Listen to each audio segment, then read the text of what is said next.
First, live, local. This is Fox 12 Now.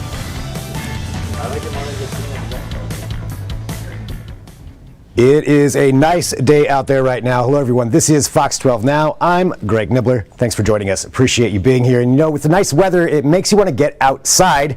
I know I sure do. I want to get out and get camping, go out into the forest, but it is a good time to remind ourselves that forest fires are a real threat, and you need to be safe out there. And also, there are already some forest fires just to the north of us in Alberta. I think over 100 fires burning right now up there, so much so that there are actually Oregon firefighters up there helping them. So we're going to talk about all of these things I just covered, but to do this, we're going to be joined right now by Jessica from the Oregon Department of Forestry, who's here with us to talk all about this. Jessica, thank you so much for being here. And you know, that partnership is something really interesting to me. I know it's been around for 25 years, but I'll be honest, I was unaware of this. And I wondered if you could walk through that and kind of explain to us what that is. Yes, so the Northwest Compact has been around for about 25 years. And it is compiled of 5 U.S. states and 5 Canadian provinces and territories in the Northwest. And basically, it just makes sharing resources a little bit easier. We're able to call on each other and be partners with each other and share resources a little bit more easily to create a more coordinated fire system to better help our communities and our own homes. And that's so you said it's 5 provinces as well and 5 states? 5 states and 5 provinces and territories. And provinces. Okay, then that's great. So the sharing of resources, how does that exactly work? So I know, right now, because I actually saw something that you had put out about how there's Oregon firefighters up there helping in Alberta. So does that include, is that a frequent thing where firefighters from the other provinces and states go to the other ones to help out like that? Yes. So in this case, Alberta needed help with their wildfires that are happening up there. So we sent 22 wildland firefighters to go help. They sent out a resource call, and we were luckily able to answer. Prior to sending any of these resources out, we do make sure that we are able to take care of our own fires and kind of support our own state first before sending resources out. So I do just want to make clear that Oregon is well protected still. On top of that, though, we do this often, and they have helped us several times. In 2021, there were several that came from British Columbia to help us. And then in 2020, collectively, there were 7,500 personnel from 39 states. And I believe, I don't remember the number off the top of my head, but several from Canadian provinces who came down and helped us during the 2020 Labor Day fires. So this is something that, we like to help each other in this compact and make sure that, we're taking care of each other and have that stronger coordinated fire system. Well, I think it's great, and especially, with how many, it seems like, actually, I guess I don't know the statistics, but it seems like the fires have been worse or a lot more of them over the last several years. I could be wrong on that, but at least perception-wise, and probably I'm remembering the really big ones there from 2020 and even 2021. So with this increase of that, I think this partnership obviously is probably being used a little bit more than maybe it has in the past. I'm not sure necessarily if it's being used more than it has in the past, but I can say, it is something that even last year we participated in sending firefighters to Texas and New Mexico, up to Alaska, and then also to Washington for the Nakia Creek fire. So it is something that is used pretty often. And it not only is helpful for the states or provinces wherever we're going, but it's also helpful for our firefighters in their training. They're learning different ways to fight fire that they can then bring back to Oregon to better serve Oregon and protect us from our own wildfires. And the ones in Alberta, I know they're still going. So is there any kind of an update on how that is going? Is there any hope that those are being, at least contained a little bit? I don't have a specific update on the fires themselves. I do know that our firefighters were briefed yesterday, and they have officially started their 14-day fire assignments today. So they've kind of been distributed across the province to their specific fire assignments. Well, let's talk about, closer here to home in Oregon. And, you mentioned that we're sending those firefighters up there, but our resources are fine here as far as we're ready and prepared.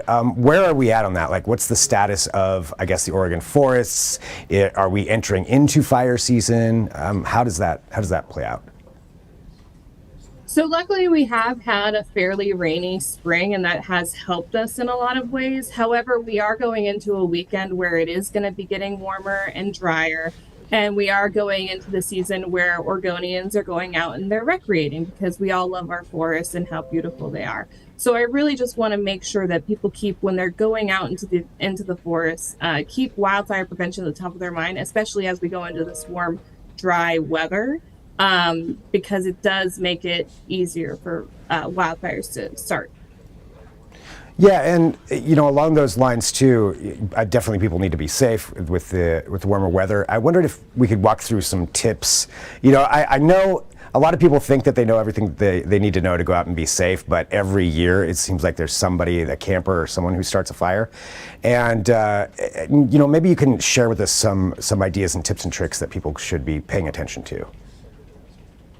Yes. So a big one is when you're driving, make sure that your car has been serviced recently, because what can happen is if it hasn't been, or there's a faulty part, a spark could be thrown from your car. And that could start a roadside fire. And same with parking over dried grass. We don't recommend parking over dried grass for the same reason. Your car can throw a spark and it can easily start a roadside fire. And grass is one of those fuels that when it dries out, it's very easy to catch fire and to burn very fast and move very fast.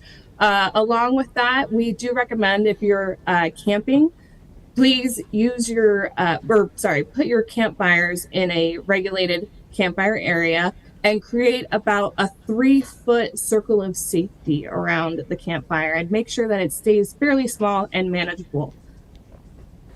So that's, I think that the car one is one that probably a lot of people don't think about, to make sure that you're not throwing off a spark like that. Talking about the campfires too, a designated area, is there any kind of recommendation when it's dispersed camping of what you should be doing there, as far as if you're, creating a fire pit, or maybe it's a fire pit that's been there, but the dispersed camping that's not in a regulated campground?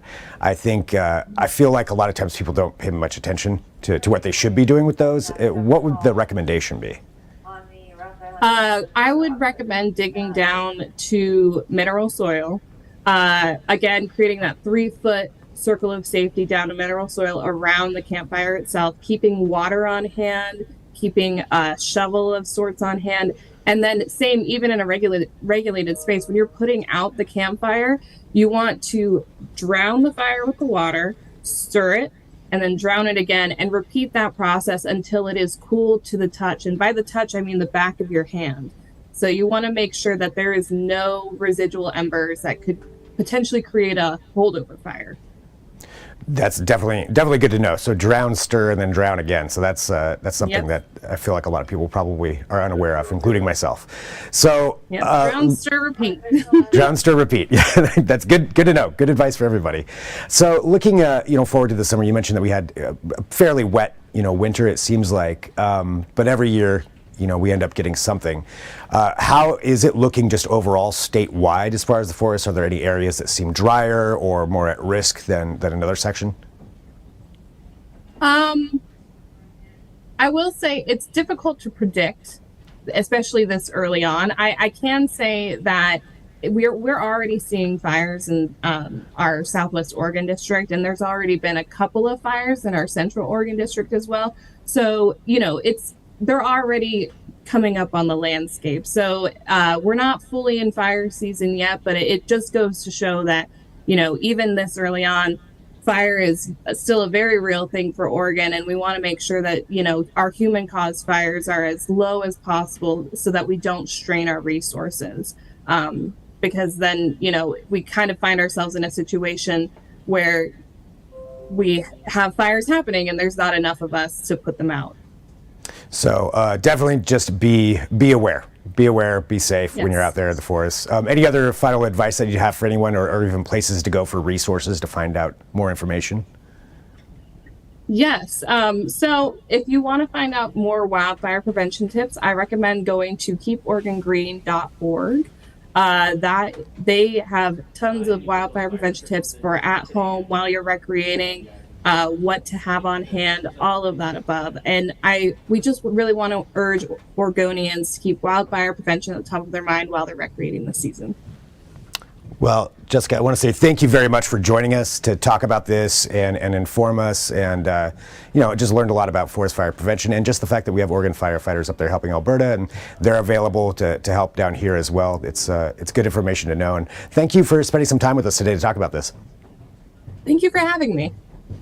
All right, so there we go, learning about how to be safe in the forest. Because obviously, with this nice weather, you're going to want to get out and get camping, or at least I will, so maybe I'm talking about myself, but I don't think I'm alone on that. So just be safe. Drown, stir, repeat. That is something I am going to just hammer into my head. So good to know. And thanks everybody for watching. This is Fox 12 Now. I'm Greg Nibbler, and I do appreciate all of you joining us.